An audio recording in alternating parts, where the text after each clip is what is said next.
What would you do if one false accusation left you homeless at 18? With only 15 shillings and a dead father's lockpicks to your name, Nora Bell was publicly accused of stealing her mistress's brooch, dismissed without wages, and ordered never to return. With nowhere to sleep, she spent her last coins purchasing Blackthorn Manor, a fire-damaged estate the villagers claimed was cursed. Every window was broken, every hearth was cold, and every door stood open except one. The locked door at the end of the eastern corridor had no keyhole, yet its hinges had recently been oiled. That night, as Nora lay awake beneath the leaking roof, she heard a mechanical ticking begin behind it, and someone outside the manor whispered, "She must never open that room." 6 hours earlier, Nora had still believed honesty could protect her. She stood in the servants' hall of Harrow House while Mrs. Harrow displayed an empty velvet case and demanded the return of her sapphire brooch. The other servants avoided Nora's eyes. 2 days earlier, Mrs. Harrow had caught Nora repairing the clasp after finding it loose on the dressing table. Nora had learned such work from her father, Thomas Bell, a village locksmith who had also repaired clocks, surveying instruments, and mined gauges before a tunnel collapse killed him the previous winter.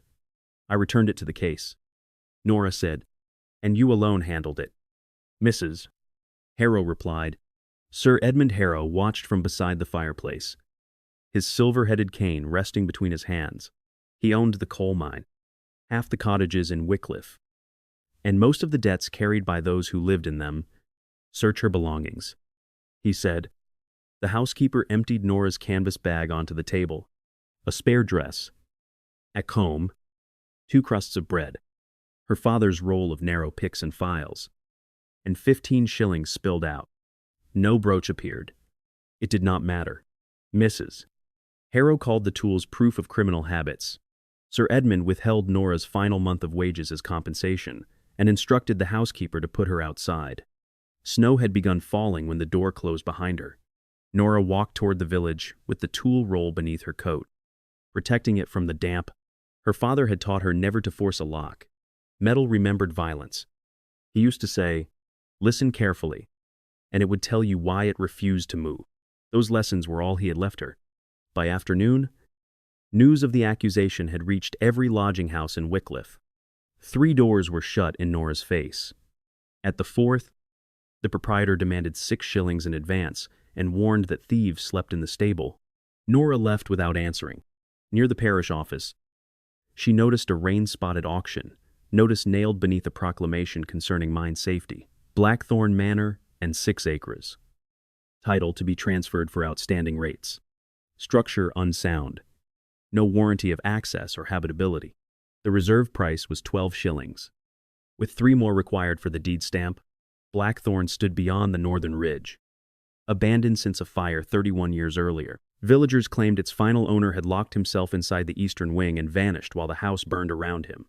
More practical people said the roof was failing, the well was fouled, and the land produced nothing but thistles.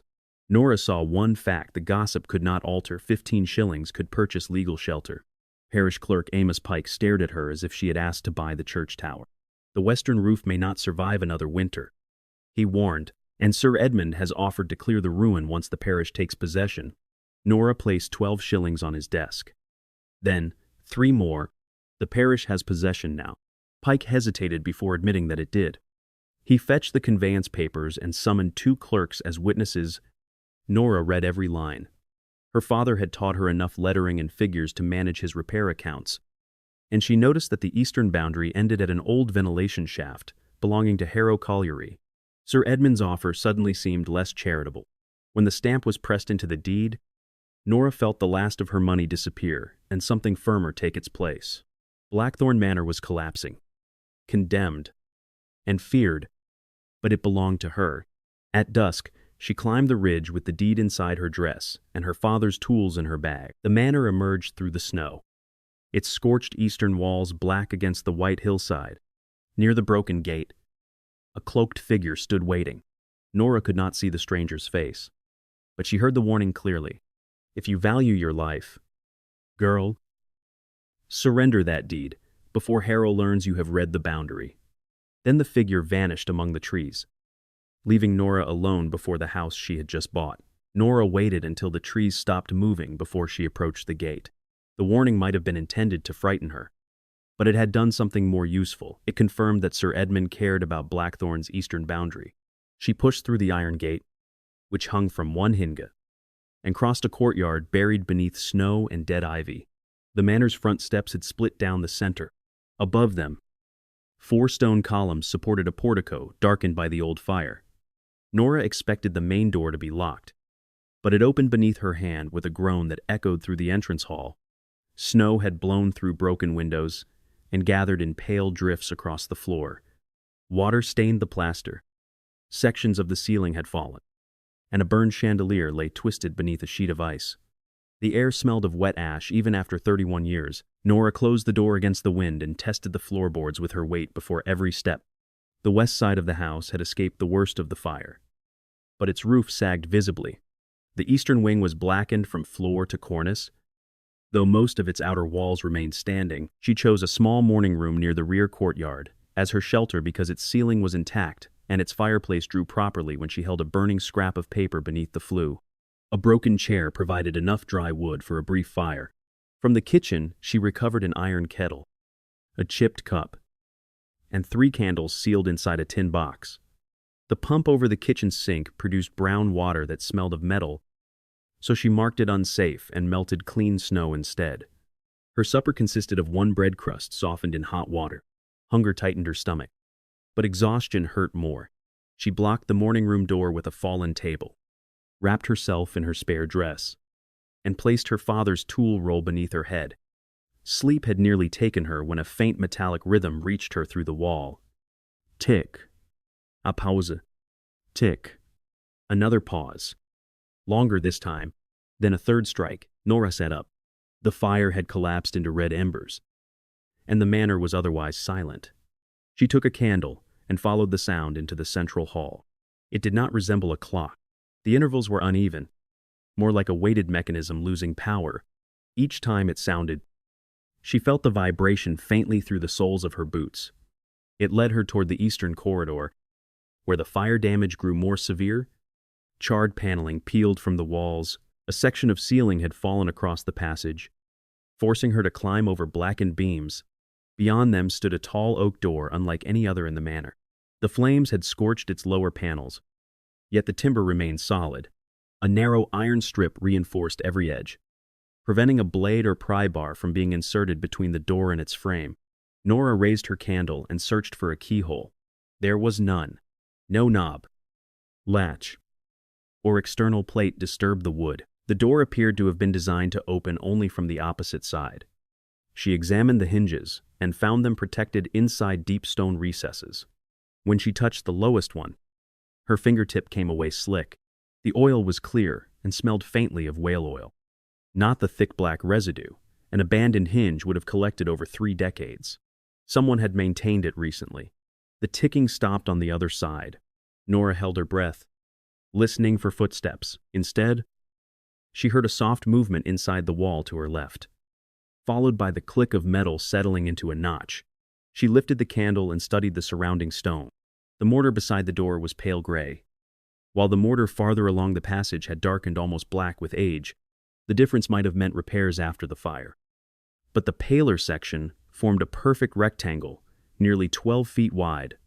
Nora pressed her palm against it. The stone was colder than the corridor, and a thin draft touched her wrist from a joint that appeared completely sealed.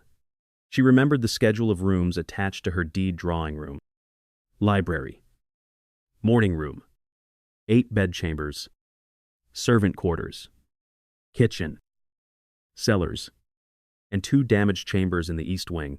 No enclosed space had been listed between the eastern staircase and the outer wall, yet the corridor's proportions were wrong. Nora returned to the entrance hall and found the exterior wall by looking through a broken side window. Even by uncertain candlelight, she could see that the eastern wing extended much farther than the interior passage allowed. There was a room hidden inside the manor, and the door before her was not its only entrance. A dull impact sounded from the floor below. Nora extinguished her candle and crouched behind the ruined banister. Light moved across the snow outside, followed by the scrape of the kitchen door opening. Someone had entered Blackthorn Manor carrying a lantern. A man's voice rose from the darkness beneath her. "Find the girl's deed first," he ordered, "then burn whatever she has touched." Nora recognized the speaker as Abel Crowther, Sir Edmund's estate foreman, a broad-shouldered man who collected rent from the miners' cottages and never knocked before entering. Another man complained about the cold. Their lantern light slid across the entrance hall, while Nora crawled backward along the landing. Her deed was pinned inside, but her tools remained in the morning room. Without them, she would lose the only inheritance her father had given her. She reached the servants' staircase as Crowther overturned the table blocking her door. Wood cracked below. "She slept here," he said. "Search the bag." Nora descended the narrow rear stairs, keeping one hand against the wall. The lower passage emerged beside the pantry, only yards from the intruders. She could hear them cutting open her canvas bag. Crowther cursed when he found no deed. The second man discovered her tool roll and carried it toward the kitchen lantern. Nora's fear hardened into anger. She lifted a loose iron latch from the pantry shelf and threw it down the cellar steps. The crash drew both men toward the sound. While their lantern turned away, she slipped into the morning room, seized the tools, and retreated through the scullery. The outer door had swollen in its frame. Nora pulled once, twice, and felt it refuse. Crowther's boots crossed the kitchen behind her. She remembered her father's lesson and stopped forcing the wood. The lower hinge had dropped, placing the door's weight against the latch. Nora thrust her shoulder beneath the cross rail, lifted, and drew the latch at the same time. The door opened. She ran into the snow as Crowther shouted. A hand caught the back of her coat, tearing the collar but not stopping her. Nora crossed the courtyard and ducked behind the collapsed carriage house. The foreman and his companion searched the grounds for several minutes, their lantern moving between bare trees. "Let the cold finish her," Crowther finally said. "We will return after Pike's office opens. Harrow will have the transfer voided." They left through the gate, taking Nora's canvas bag but not the tools beneath her coat. Nora waited until silence returned. Her hands shook violently, partly from cold and partly from the knowledge that the men had intended to destroy evidence before she even knew what it was. She could not survive the night outside, and abandoning the manor would give Sir Edmund exactly what he wanted. She re-entered through the scullery, barred the door with an iron spit, and carried every remaining piece of dry wood into the morning room. Crowther had scattered her possessions, but a spark still glowed beneath the ashes. Nora coaxed it into flame. Only then did she notice a small object on the floor where her tool roll had been opened. It was not one of her father's picks. The object was a thin brass key, blackened along one edge, with 3 shallow notches cut into its shaft. A thread of faded blue wool remained tied through its bow. She remembered seeing the same blue thread around her father's smallest file, though she had assumed it served only to distinguish the tool. Had the key been hidden inside the roll all along, she tested it against the morning room lock, the kitchen cabinets, and the old desk. It fit none of them. Dam. Hunger forced Nora back toward Wycliffe. Smoke rose from the miners' cottages below the ridge, and men carrying lamps moved toward the colliery before sunrise. She kept away from Harrow House and entered the baker's shop through the public door. Conversation stopped. Mrs. Dobbs, the baker's wife, looked at Nora's torn coat and then at the empty purse in her hand. "No credit for thieves," she said. Nora offered to repair the shop's broken cash box lock in exchange for yesterday's bread. Mrs.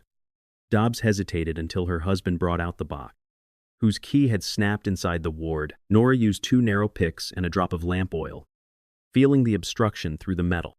Within 5 minutes, the broken fragment lay in her palm and the lock turned cleanly. The baker gave her 2 stale loaves and a small wedge of cheese. His wife said nothing, but she wrapped the food in paper rather than making Nora carry it bare. Outside, Amos Pike hurried across the square with his scarf loose and his spectacles fogged. Crowther had already visited him. "Sir Edmund claims the parish lacked authority to sell the eastern 6 acres, Pike whispered. "He says the ventilation shaft and the old service road belong to the colliery." Nora showed him the boundary clause in her deed. Pike admitted the parish copy contained the same wording, witnessed and stamped. "Then he cannot take it merely by asking," Nora said. Pike looked toward Harrow House before answering. "No, but he can afford to ask a court many times. He advised her to surrender the property in exchange for her 15 shillings. Nora refused. Pike's expression held pity rather than contempt. Before leaving, he gave her a folded survey copied when Blackthorn's rates were assessed 12 years earlier. "It may help," he said. "Do not tell anyone it came from me." The survey showed the manor's outer dimensions, but only a crude division of its interior rooms. Nora carried it to the village smithy, where an elderly carpenter named Samuel Reed repaired cartwheels beside the forge. Samuel had known Thomas Bell. He listened without interrupting while Nora described the hidden door and the brass key. "Your father worked at Blackthorn before the old place burned," he said at last. "Not as a locksmith. As an assistant to Miss Helena Ward." Nora had never heard the name. Samuel explained that Helena had inherited the manor from an uncle and spent years designing machinery intended to draw foul air from deep mine tunnels. Men laughed at her calculations until 2 mine inspectors praised a working model. Then the fire destroyed her workshop, and Helena disappeared. Sir Edmund's father bought the adjoining mineral leases soon afterward. Thomas never spoke of her. Nora said, "He was 19 and frightened." Samuel replied, "People who asked questions lost their cottages. Your father had a widowed mother to feed." He examined the brass key but would not take it from her hand. "That is no door key. Those notches are settings, like a removable tooth for a machine." Samuel gave Nora a coil of sound rope, a small hand axe with a repaired handle, and a canvas square to cover the broken morning room window. He refused payment she did not have. In return, Nora promised to mend the smithy's cabinet locks once her immediate shelter was secure. By midday, she had stretched the canvas over the window, cleared glass from the floor, and carried fallen branches into the dry scullery. The work warmed her. For the first time since her dismissal, she occupied a space no one could order her to leave. The room remained shabby, but the fire held, the kettle boiled, and her deed rested beneath a loose hearthstone known only to her. Samuel arrived before dusk with a pot of stew sent, he claimed, by his married daughter. He helped Nora inspect the western roof from the courtyard and mark 2 dangerous sections she must avoid. Repairing them would require slates, timber, leather, and skilled labor. Nothing could be done quickly. They agreed. Her first tasks were to keep one room dry, clear the kitchen chimney, and prevent further entry through the scullery. When Samuel had gone, Nora studied the survey beside the fire. She measured its scale with her father's folding rule, then compared it with the number of window bays visible from the eastern courtyard. The outer wall contained 5 narrow windows. Inside, the corridor accounted for only 3. The missing space extended upward through 2 floors and downward toward the cellar. She turned the paper over and held it near the lamp. Faint pressure marks appeared in the fibers, as though an earlier drawing had been erased before the copy was made. Nora rubbed a pinch of cold soot across the back. Lines emerged a narrow chamber, a shaft descending from its center, and beside it a symbol shaped like 3 unequal teeth. The symbol matched the notches on the brass key. At midnight, the ticking began again. This time Nora did not follow it upstairs. She placed her ear against the morning room floor and heard the vibration traveling through the pipes beneath the house. Taking her candle and the brass key, she entered the cellar. Coal bins lined one wall, empty except for dust. The far end had been sealed with newer brickwork, but a rusted iron pipe emerged from the mortar and disappeared beneath the foundations. Fixed to the pipe was a small brass plate containing 3 narrow slots. Nora inserted the key. It seated perfectly. Before she could turn it, air rushed through the pipe with the force of a deep breath. Somewhere beyond the wall, a mechanism engaged. The ticking accelerated, and from beneath the cellar floor came a sound more troubling than any ghost, the distant rumble of machinery still connected to Harrow Colliery. Nora withdrew the key before turning it. The mechanism slowed, each strike falling farther apart until the cellar became still. She knelt beside the pipe and held her candle near its joints. The flame bent sharply toward the brass plate, proving air was being pulled into the wall rather than expelled from it. Her father had demonstrated the same principle with a candle when explaining mine. Ventilation, moving air, created pressure. Pressure moved doors and veins, and an unseen obstruction could kill men as surely as falling stone. Nora traced the pipe through the cellar. It passed beneath the sealed eastern wing and continued toward the boundary shaft shown on her deed. Whatever Helena Ward had built inside Blackthorn was not a parlor curiosity. It communicated with the mine. Nora slept little. At first light, she copied the erased lines from Pike's survey onto the clean margin of an old newspaper.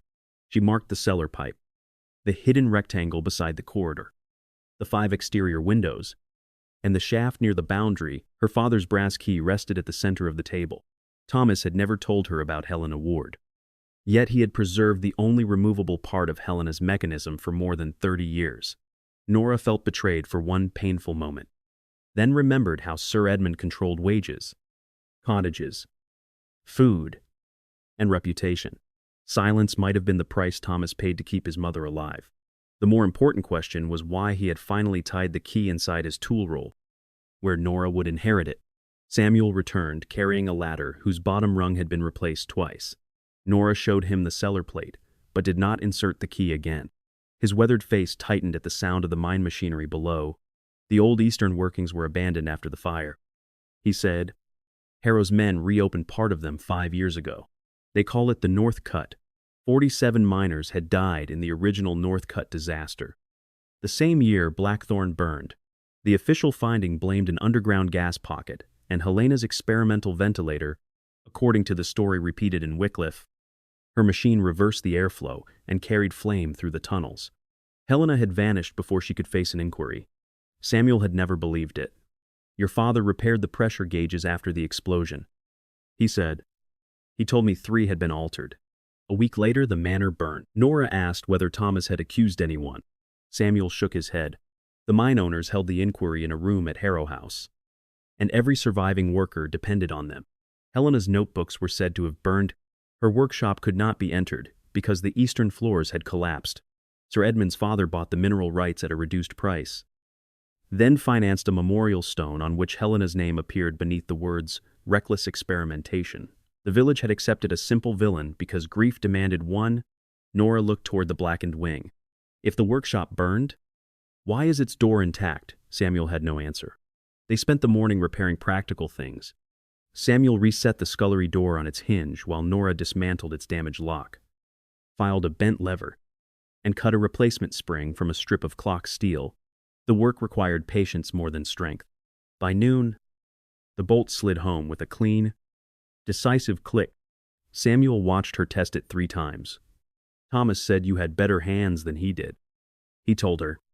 Nora nearly dropped the screwdriver. Her father had rarely praised her directly, fearing kindness would make loss more painful. Hearing the words from another person felt like receiving a letter delayed by death. In exchange for bread and a little lamp oil, Nora repaired 2 locks in the village that afternoon. Some customers remained outside while she worked. As if theft might pass from her by touch, others watched with reluctant admiration. At the miners' cooperative store, a young widow named Eliza Moss asked Nora to mend a cupboard whose lock had jammed since her husband's death. The cupboard contained his work clothes and lamp. Nora opened it without damaging the wood. Eliza paid her with potatoes, onions, and a small sack of coal. Before Nora left, Eliza quietly said Thomas Bell had warned her husband not to enter the North Cut on days when the mine's ventilation whistle changed pitch. He listened twice. She said, the 3rd time, a foreman threatened to dismiss him. He died in the fall last winter with your father. That evening, Nora cooked potatoes over a steady fire and placed a bowl beside Samuel's stool. She had earned the meal with her own skill. The fact mattered more than its plainness. After eating, they examined the exterior of the eastern wing. Samuel held the ladder, while Nora climbed to the first intact sill. The window had been bricked from inside, but one pane of thick green glass remained behind the masonry. Its lower corner bore a small etched scale of lines and numbers, like the face of a pressure gauge. This was not ordinary window glass. Each of the 5 bays might once have formed part of a measuring apparatus.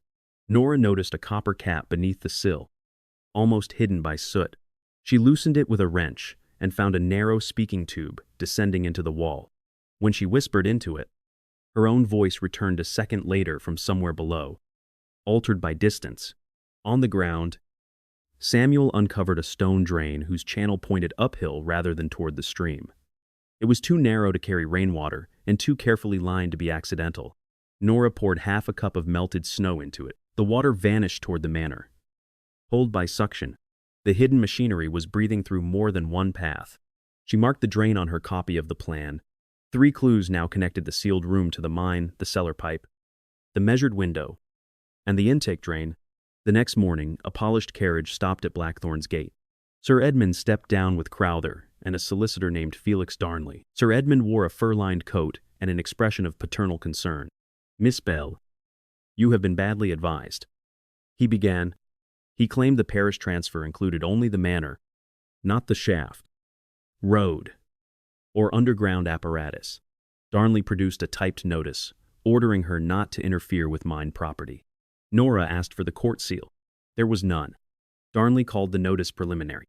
Nora kept her hands inside her apron so they would not see them trembling. "My deed includes the 6 acres and every fixture upon or beneath them, except minerals previously leased," she said. "A ventilation machine is not coal." Sir Edmund's concern disappeared. He offered her £1 to surrender the estate, more than she had ever possessed at once. Nora refused. He raised the offer to 5. She refused again. Sir Edmund studied her face. "Your father understood the danger of meddling with machines beyond his station." Nora asked whether that was why Thomas had died in a section of mine declared safe by Harrow's gauges.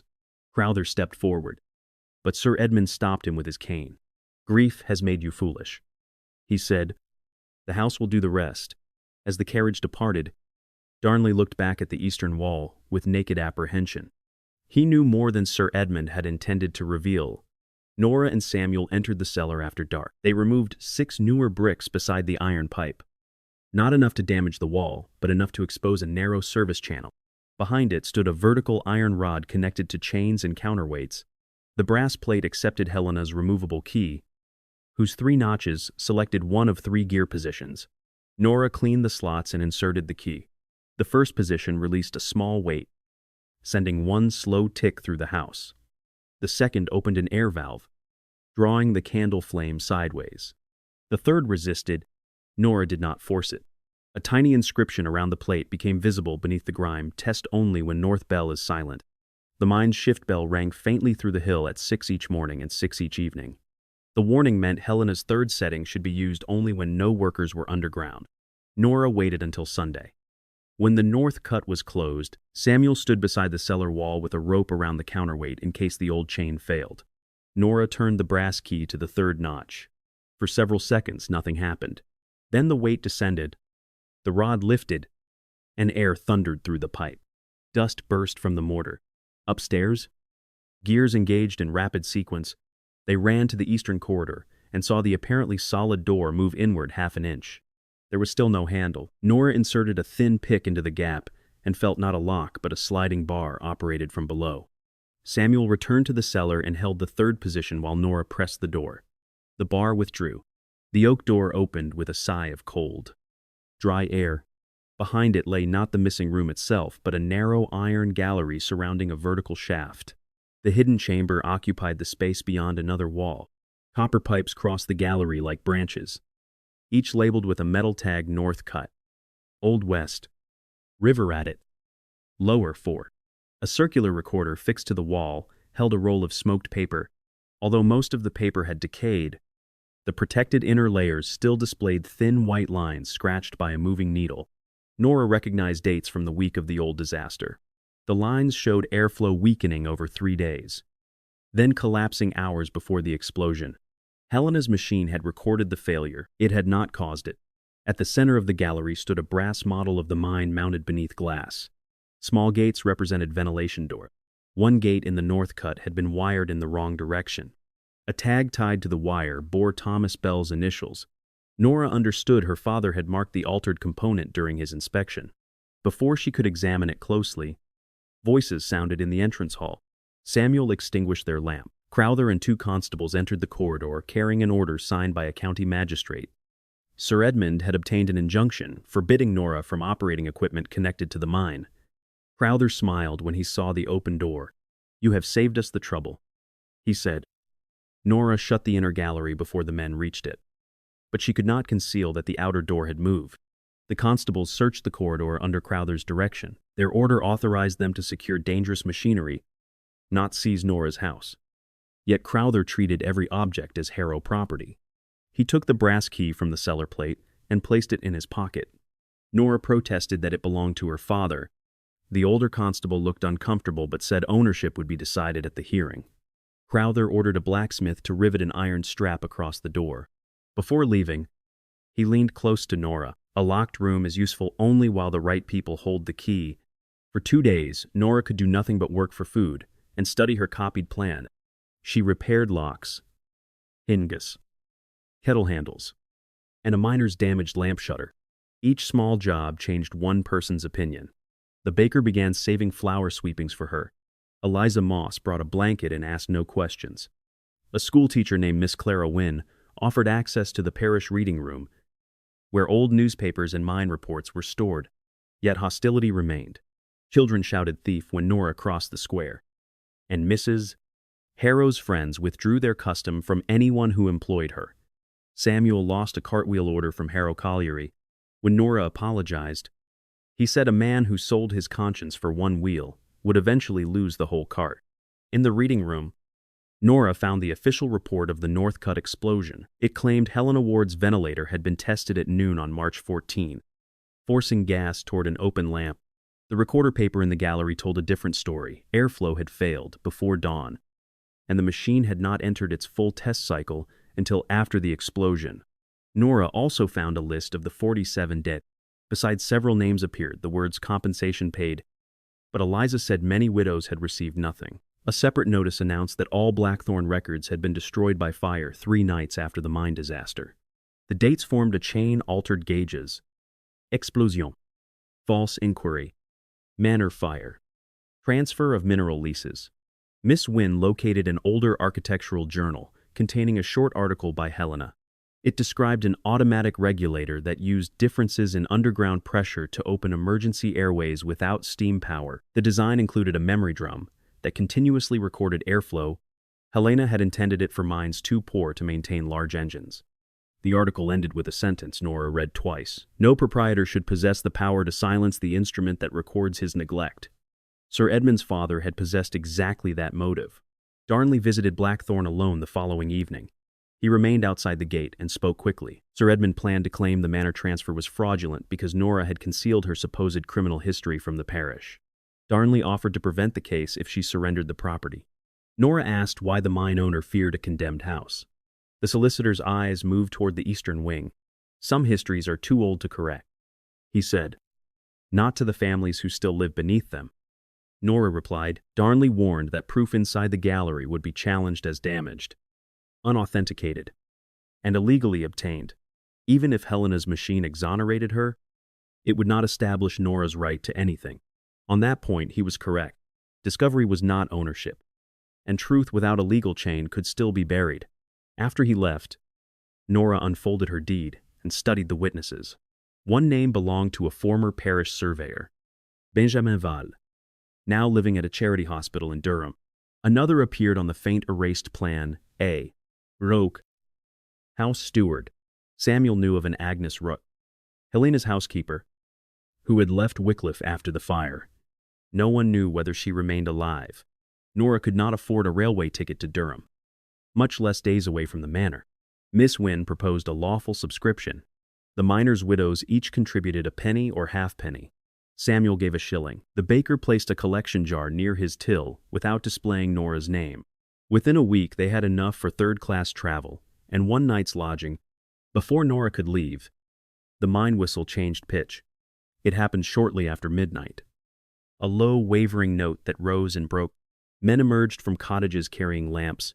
Eliza Moss ran uphill to Blackthorn. Her younger brother Daniel was working an extra shift in the Northcutt. The main ventilation fan had stopped, and Crowther was ordering men to remain underground while repairs were attempted, claiming evacuation would delay production. Nora felt the cellar floor trembling beneath her boots. Helena's hidden system was reacting to falling pressure. The ticking became frantic. Sir Edmund's injunction forbade her from operating it. Breaking the order could cost her the manor and send her to jail. Obeying might cost dozens of lives. Nora ran to the cellar. The brass key was gone, but she had studied its 3 notches and measured them with her father's folding rule. Using the thinnest file from his roll, She cut matching steps into a strip of hard brass taken from a broken window latch. Her first copy jammed. She breathed, listened through the plate, and filed one shoulder by the width of a fingernail. The improvised key seated. Samuel tied the counterweight rope around his waist. Nora turned to the third position. The mechanism resisted because pressure from the mine held the emergency gate closed. Nora and Samuel pulled together until the counterweight lifted. Pipes hammered through the house. Outside, the uphill drain drew air with a roar. In the hidden gallery, Helena's regulator opened one airway after another. Fresh air moved through the old boundary shaft and down toward the north cut. Nora could hear the difference beneath the floor. The confused thudding of the stalled fan was replaced by a steady rush. Ad-dam. 32 miners climbed from the north cut alive. Daniel Moss was among them, pale and coughing, but able to walk. The mine captain admitted that air had reached them through an abandoned eastern duct moments before their lamps began to fail. Crowther arrived with constables before the rescued men had reached their homes. He accused Nora of violating the injunction and damaging Harrow machinery. Nora held out her wrists before he could seize her. "Then arrest me in front of the men your order would have buried," she said. No constable moved. The rescued miners filled the road behind her. Samuel still held the improvised key. Blackened by friction, Eliza stood beside her brother. Even Amos Pike had come from the parish office carrying Nora's stamped deed. Crowther read the crowd and changed tactics. He declared that Harrow's repaired fan, not the Manor, had saved the shift. At that instant, Helena's recorder bell sounded from behind the sealed door. 3 clear notes traveling through the stone. Every miner recognized the rush of air still coming from Blackthorn's shaft. Crowther's lie survived less than a minute. Sir Edmund arrived in his carriage and dismissed the constables with a private word. Publicly, he thanked Providence for the rescue. Privately, at Nora's gate, he told her the house would be taken before sunset. Darnley handed her a court summons challenging the parish sale and demanding immediate possession pending trial. The hearing was set for 3 days later. Precisely when Nora's train to Durham was scheduled to depart, Sir Edmund had forced her to choose between defending the manor and finding the witness who might prove what it contained. Nora read the summons at the morning room table while rescued miners, and their families waited outside. The document claimed the parish had failed to notify Harrow Colliery, holder of an adjacent lease, before transferring land containing a shared ventilation easement. If the magistrate accepted that argument, the sale could be suspended. Yet the summons did not challenge the western 5 acres or the manor itself. Darnley had constructed a narrow claim aimed at the eastern shaft and everything connected to it. Sir Edmund did not need Blackthorn's bedrooms or gardens. He needed control of the machine and the records it had preserved. Amos Pike offered to testify that notice of the sale had hung publicly for 6 weeks and that Harrow's own foreman had inspected it. Samuel could testify that Crowther knew of the sale before Nora arrived. Neither man could prove Helena's ownership of the mechanism or explain the erased room. Benjamin Val, the old surveyor, might. Nora decided she had to reach Durham. Miss Wynne would appear at the hearing with Pike and request a postponement on the ground that Nora was gathering material evidence. It was a risk. If the magistrate refused, possession might be granted in Nora's absence. A house can be recovered if the title survives. Miss Wynne said, "A dying witness cannot be questioned after we have chosen convenience." Nora left before dawn with the subscription money sewn inside her sleeve. Her third-class carriage was crowded with laborers, baskets, and a woman carrying 2 chickens. Snow delayed the train twice, and she reached Durham after dark. The charity hospital occupied an old stone convent near the river. Benjamin Vale was 82, nearly blind, and weak from a winter fever. When Nora spoke Helena Ward's name, his hand closed around hers with surprising strength. "Thomas Bell's girl," he whispered. He recognized the brass rubbing she had made from the cellar plate and asked whether the recorder still worked. Nora told him it had saved 32 men. Benjamin wept without sound. In 1848, he had surveyed Blackthorn for Helena and drawn the hidden workshop as a pressure chamber rather than a domestic room. The walls were thick to protect the recorder from fire and explosion. The chamber's position was omitted from public plans because Helena feared mine owners would copy or sabotage the mechanism before her patent was accepted. Benjamin had made 3 signed plans, one for Helena, one sealed with her patent papers, and one deposited with the parish. After the disaster, Sir Edmund's father ordered the parish copy altered. Benjamin refused. But another draftsman erased the chamber and boundary connections, fearing prosecution. Benjamin kept his original field notes in a survey case. He had carried them from lodging to lodging for 3 decades. The case rested beneath his hospital bed. Inside were measurements, boundary bearings, witness signatures, and a wax impression of Helena's private seal. More important was a memorandum describing a trust deed she had signed 1 week before the explosion. Helena intended royalties from her regulator and Blackthorn's ventilation easements to support injured miners, vidos, and technical education. The executed deed had remained inside her pressure chamber while a duplicate was sent to solicitor Nathaniel Croft in York. Benjamin did not know whether the duplicate survived, but his memorandum identified its date, witnesses, and destination. Evidence from the hidden room could now be connected to an independent contemporary record. Nora asked what had happened to Helena. Benjamin closed his eyes. After the explosion, Helena entered the mine to inspect the damaged gates. She returned with proof that a ventilation door had been chained shut to keep workers in a profitable seam. Before she could present it, men loyal to the mine owner attacked Blackthorn. Benjamin helped Helena escape through the service shaft, while Thomas removed the regulator key. The fire began after she fled. Helena traveled to York intending to reach her solicitor, but her carriage overturned during a pursuit on the moor. A farmer found her injured. She lived for 6 days, long enough to dictate a statement before dying. Benjamin had been told the statement was lost when Croft's office later closed. "Why did my father never tell me?" Nora asked. Benjamin's face tightened with old grief. Thomas testified privately to a Crown inspector, but the inspector accepted a post with the Harrow Company before issuing his findings. Then Thomas's mother was threatened with eviction. He kept the key, waiting for an honest inquiry that never came. Years later, when Nora began assisting in his workshop, he wrote to Benjamin that she could read mechanisms more clearly than men twice her age. He intended to tell her after her 18th birthday.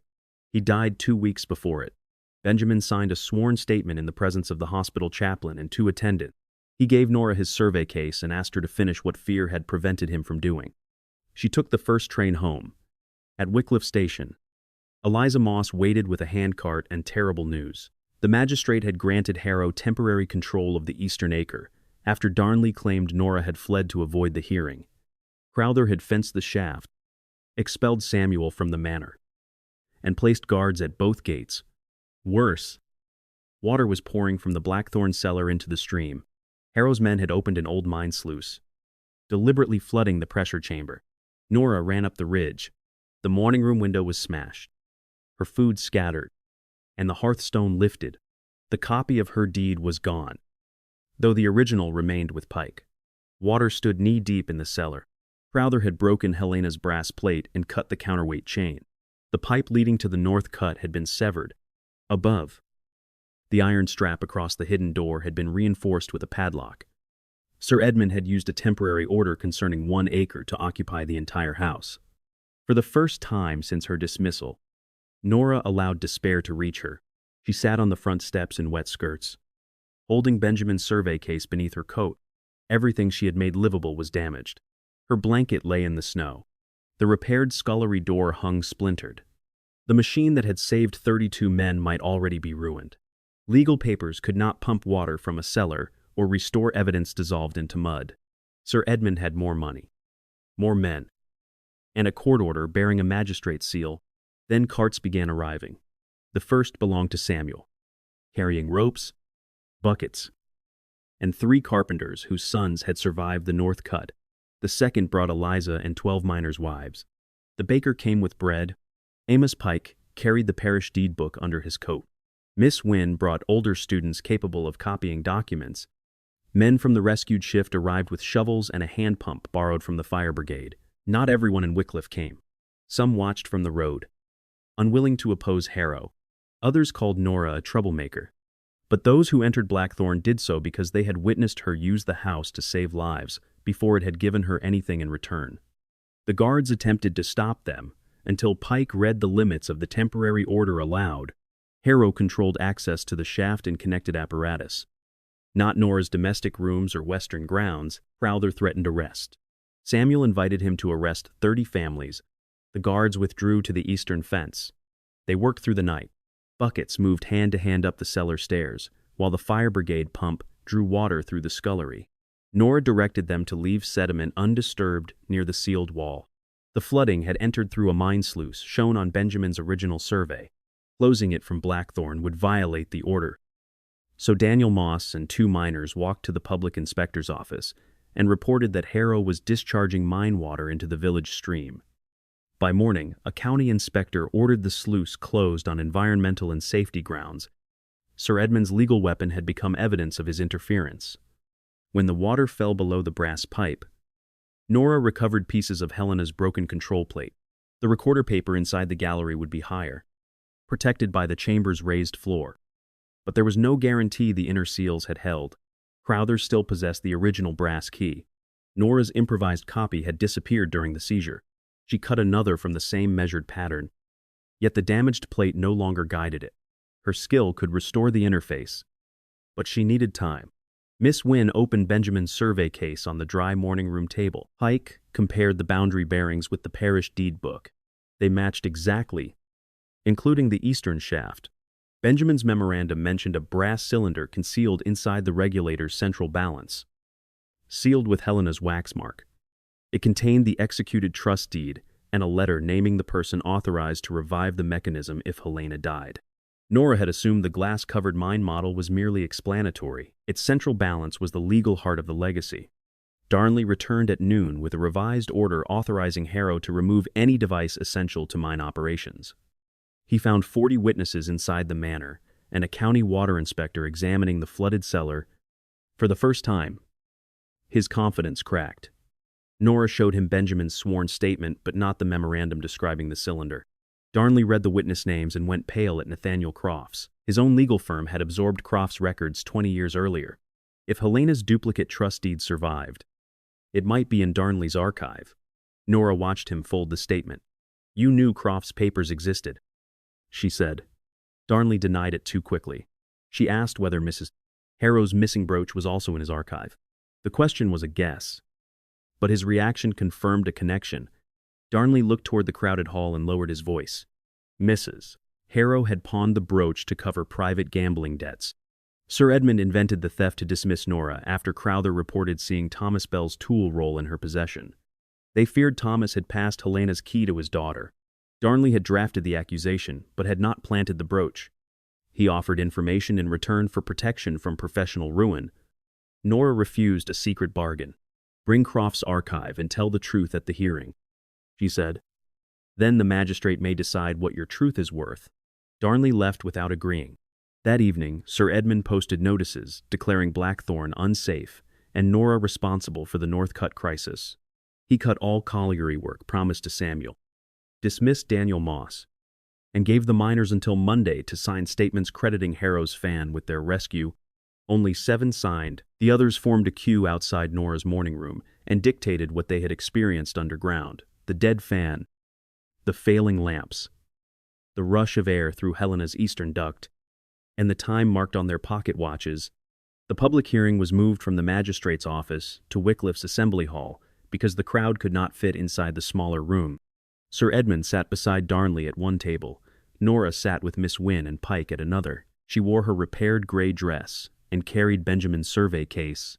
The magistrate, Alderman Whitcomb, began by warning that public excitement would not determine property law. Nora welcomed the statement. She did not need sympathy to replace evidence. Darnley presented Harrow's lease, which granted rights to coal and necessary access roads. Pike presented the parish deed, which reserved the minerals but transferred the surface, buildings, fixtures, and old ventilation easement. Benjamin's original field notes proved the shaft belonged to Blackthorn before the lease existed. The magistrate asked why the room had been removed from later plans.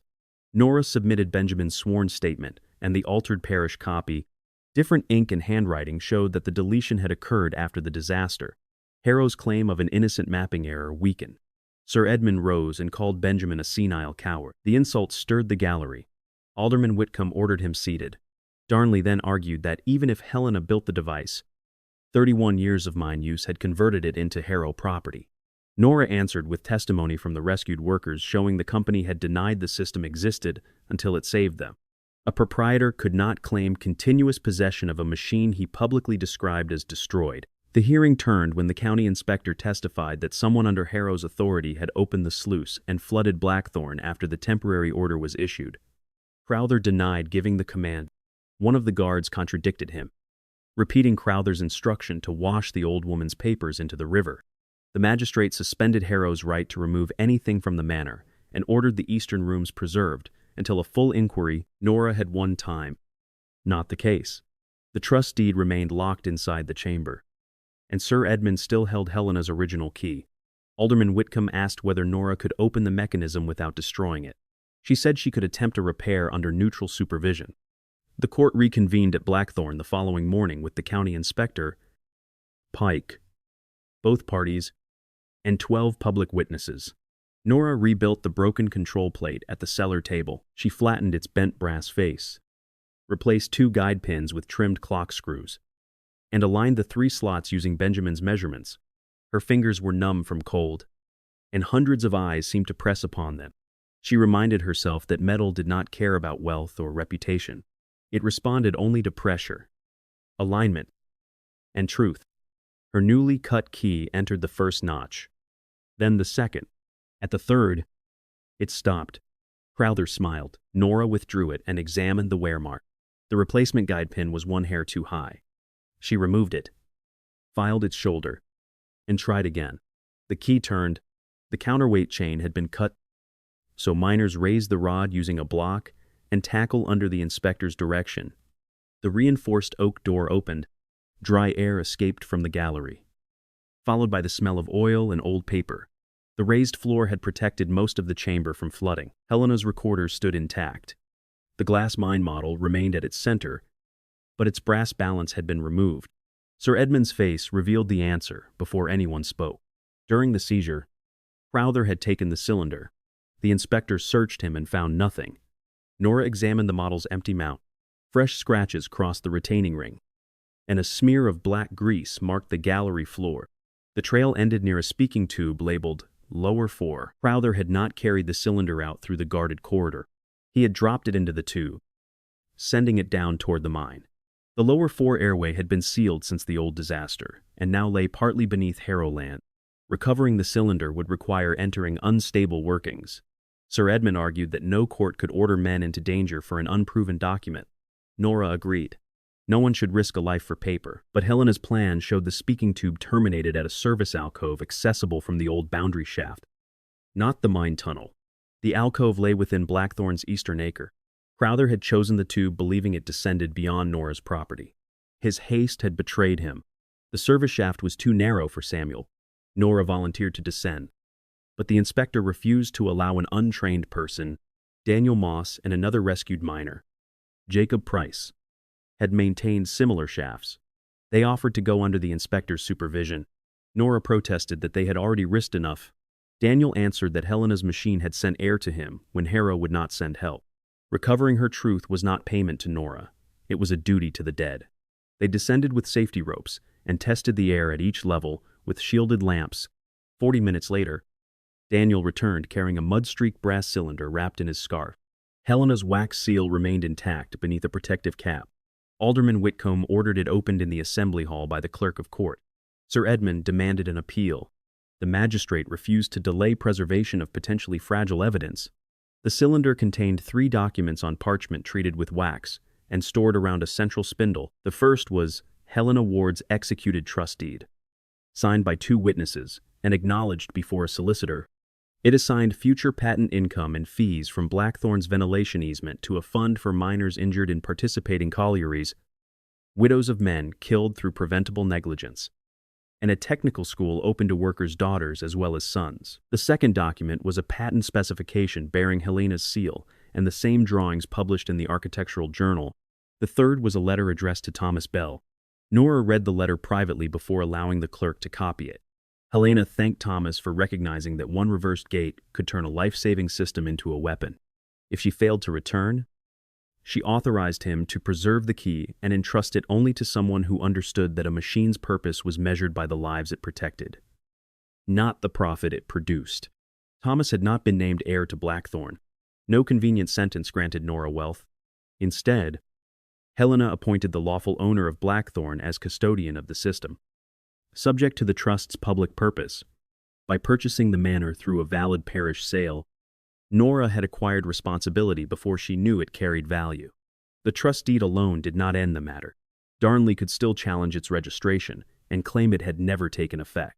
As the clerk finished copying the last page, the assembly hall doors opened. Darnley entered carrying 2 archive boxes and Mrs. Harrow's sapphire brooch. He placed the brooch on the magistrate's table and asked to give evidence under oath. Sir Edmund ordered him to sit down. Darnley did not look at his employer. He admitted that Mrs.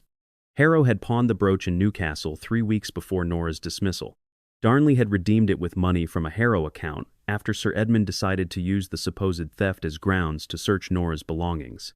Crowther had recognized Thomas Bell's tool roll and reported that Helena's brass key might be hidden inside it.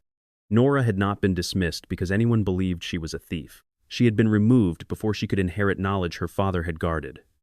Mrs. Harrow, who had entered through a side door, denied everything until Darnley produced the pawnbroker's receipt bearing her signature. The public shame was immediate, but Nora felt no pleasure in it. Fear. And nights in the ruined manor could not be undone by watching another woman shrink beneath contempt. What mattered was that the accusation no longer stood between Nora and honest work. Alderman Whitcomb ordered the brooch and receipt retained as evidence of conspiracy and fraudulent testimony. Darnley opened the first archive box. When his firm absorbed Nathaniel Croft's practice, clerks catalogued hundreds of old packets without examining them. Sir Edmund's father later paid an annual fee for 1 packet to remain sealed. Darnley had found Helena Ward's name in the index years earlier, but he accepted Sir Edmund's claim that the papers concerned a settled family scandal. The box now contained Croft's office register, Helena's duplicate trust deed, and the statement she dictated during the 6 days between her carriage accident and her death. The duplicate deed carried the filing stamp and number missing from the cylinder copy. Croft's register showed the trust had been accepted before the explosion. Helena's final statement named the men who chained the Northcut ventilation gate to prevent workers from abandoning a dangerous but profitable seam. One was Sir Edmund's father, another was the former mine captain, whose signature appeared on the false inquiry. Helena described the altered gauges, the attack on Blackthorn, and Thomas Bell's removal of the regulator key. A farmer and a physician witnessed her statement. Both signatures matched entries in Croft's register.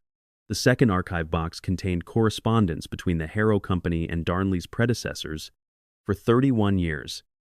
The company had quietly paid storage fees to keep Helena's packet closed, while publicly insisting her work had been destroyed.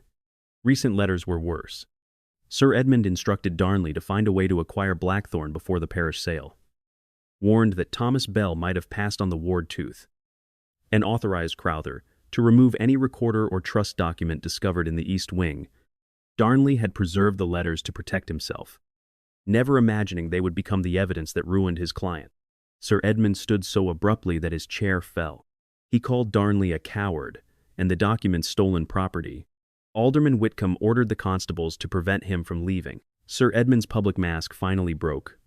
He accused the miners of ingratitude, declared that every roof in Wycliffe existed because his family had permitted it, and insisted no dead woman's machine could dictate how he used his coal. His own words established the motive that Nora's evidence had carefully traced.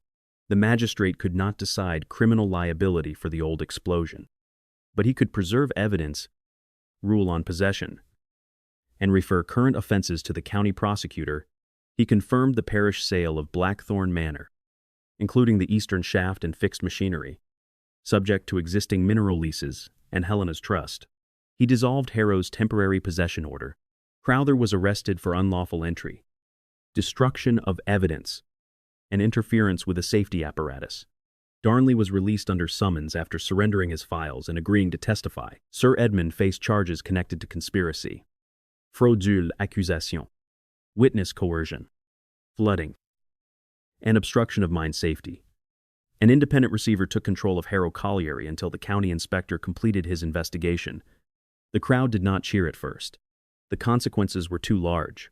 Harrow Colliery employed nearly every household in Wycliffe. If it closed abruptly, Justice could produce a different kind of suffering. Nora stood and asked the magistrate to keep the mine operating under the receiver only where inspectors found conditions safe. Helena's trust, she said, had never been intended to punish workers for the crimes of owners. The rescued miners supported her. Alderman Whitcomb incorporated the request into his referral. Outside the hall, people gathered around Nora. Some apologized for calling her a thief. She accepted the words without pretending they erased what had happened. Mrs. Dobbs admitted she had repeated the accusation because opposing the Harrows threatened her husband's flour contract. Nora thanked her for the bread she had eventually given. But she did not call fear innocence. Trust would have to be rebuilt through conduct. Just like a damaged lock, Samuel stood apart until the crowd thinned. Then he handed Nora her father's original brass key. Crowther had hidden it inside his boot. Where a constable found it during the search, the faded blue thread was still tied through its bow. Nora returned to Blackthorn at sunset. For the first time, no guard stood at the gate. The manor remained wounded, broken windows, wet cellar, scarred doors, and a roof that could not survive many more winters. Legal victory had not repaired a single slate. Helena's trust possessed documents and potential rights, not a chest of ready money. The patent had expired years earlier, and determining unpaid easement fees would require accountants and negotiation. Nora still had no savings. Yet the house was no longer isolated. Lamps moved along the path behind her as Samuel, Eliza, Daniel, Miss Wynne, Pike, and dozens of neighbors arrived carrying tools and food. They did not attempt to restore a manor in a week. The county surveyor marked unsafe rooms and ordered the eastern upper floor closed. Carpenters braced the morning room and kitchen. Miners cleared the flooded cellar only after the inspector declared it safe. Women scrubbed soot from usable walls, sorted damaged paper, and established a cooking schedule. The baker provided bread at cost. A slate merchant agreed to defer payment for materials after the receiver guaranteed part of the expense from mine safety funds. Every repair was recorded in a book kept by Pike, with labor, materials, debts, and donations listed openly. Nora had learned what hidden accounts allowed powerful people to do. The pressure chamber became a working site rather than a shrine. Helena's recorder was photographed, copied, and examined by engineers from Durham under the trust supervision. They confirmed that the smoked paper traces matched the miner's testimony and that the emergency regulator could be rebuilt using ordinary materials. Helena's central idea remained valuable, even without exclusive patent rights, a self-acting system capable of responding when powered fans failed. Engineers proposed installing updated versions in several northern mines and paying the trust for training, maintenance plan, and use of Blackthorn's testing shaft. Nora refused to surrender control to the first respectable men who arrived with titles. The trust deed required a board representing injured miners, VDOS, technical instructors, and Blackthorn's custodian, Eliza Moss, was elected by the widows. Daniel represented working miners after recovering from the North Cut. Miss Wynne oversaw education. Samuel represented skilled trades. A county engineer held the final technical seat. Nora chaired meetings only after every member had received the same documents. When one engineer suggested excluding women from mechanical training, Nora placed Helena's original drawings beside her father's tools and asked which object had been created by an unqualified mind. The proposal disappeared from the minutes. The inquiry into Thomas Bell's death reopened. Inspectors found that Harrow managers had continued using falsified ventilation readings in the reopened North Cut. Thomas and Eliza's husband had reported dangerous movement in a gate 3 days before the collapse. Crowther altered the maintenance book and ordered the shift to continue. The fall that killed them had not been an unforeseeable accident. Compensation was paid from Harrow assets to the affected families, including Nora. She used only a portion for her private rooms and placed the rest into Blackthorn's roof fund and the technical school.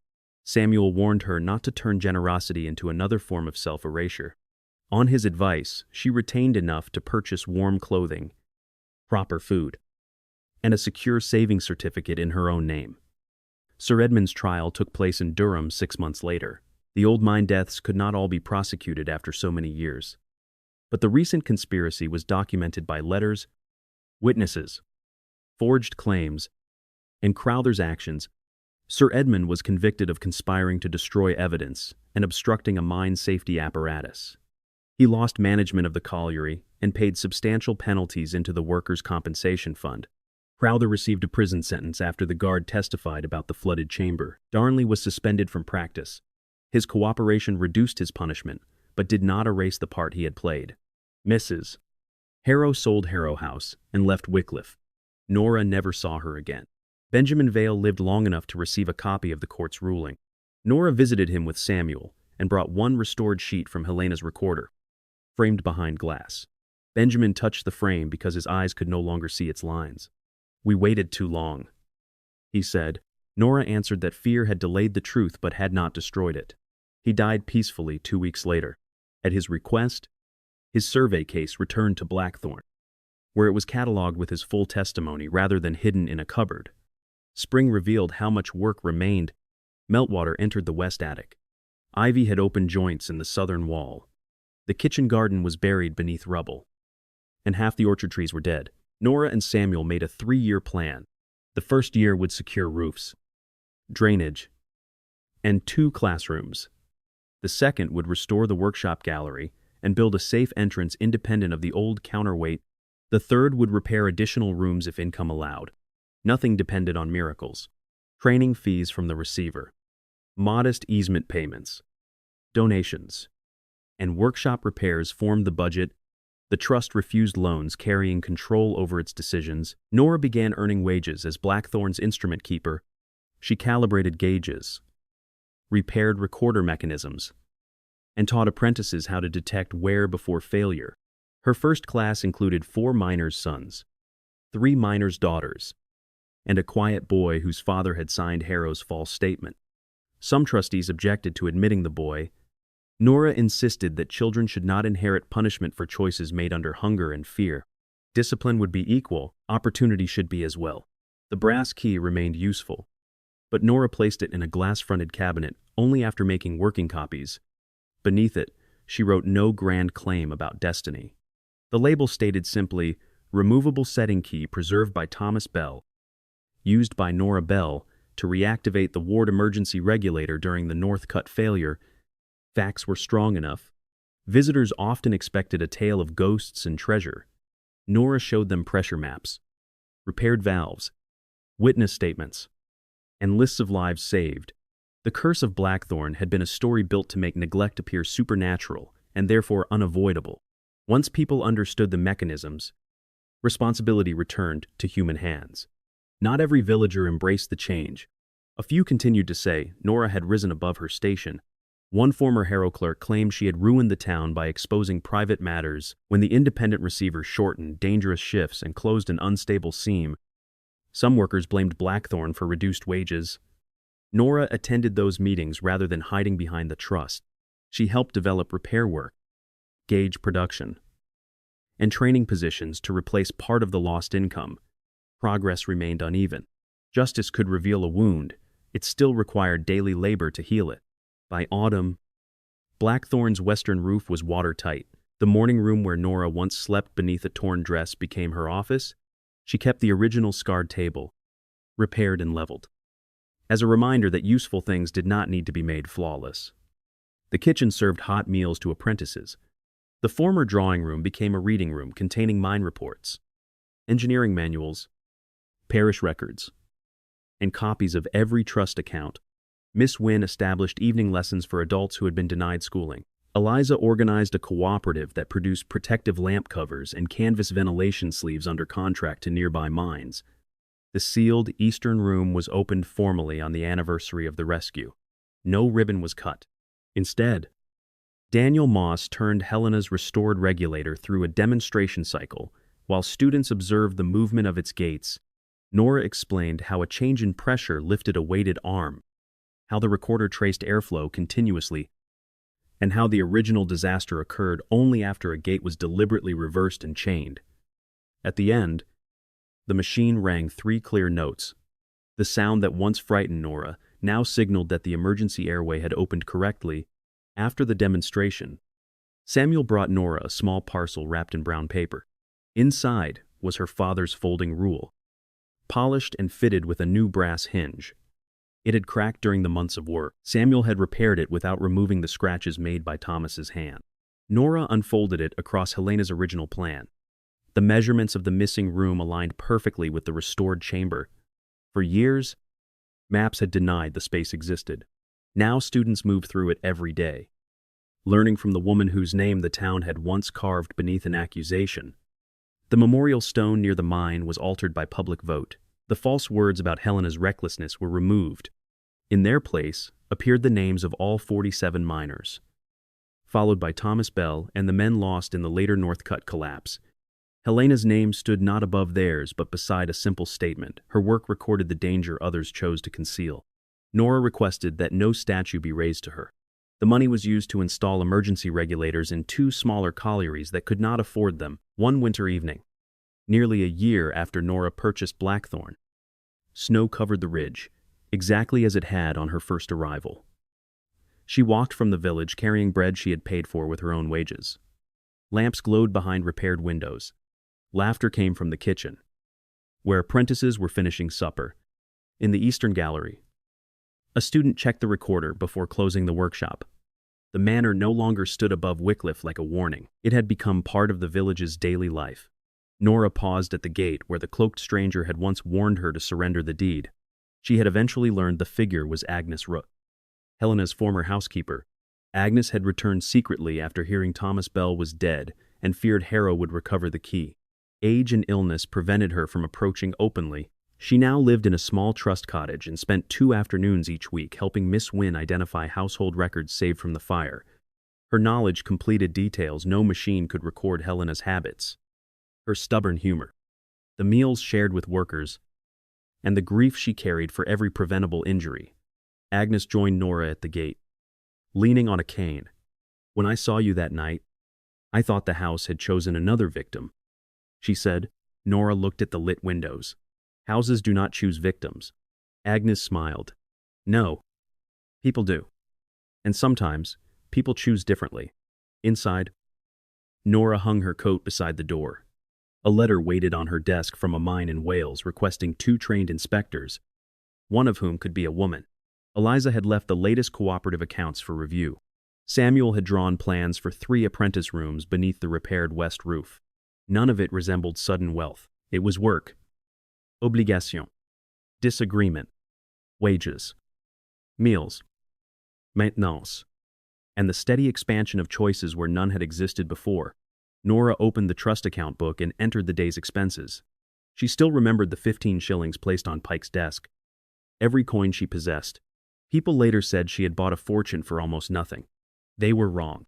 She had purchased a broken roof, poisoned water, unpaid rates, dangerous walls, and a conflict powerful men expected her to lose. The value emerged only because truth was preserved, skill was practiced, and a community decided that restoration was worth the cost. Before extinguishing the office lamp, Nora crossed to the eastern gallery. Helena's machine rested in silence between shifts. Nora touched the brass plate she had repaired. The metal carried no magic, only the marks of many hands. Helena's careful engraving, Thomas's setting key, Crowther's hammer blows, Nora's replacement pins, and the polish left by students learning to operate it. Blackthorn carried its damage the same way Nora did. Not as proof of weakness, but as a record of survival. Far below, the mine's new ventilation fan changed speed. The regulator responded with one soft tick, then another.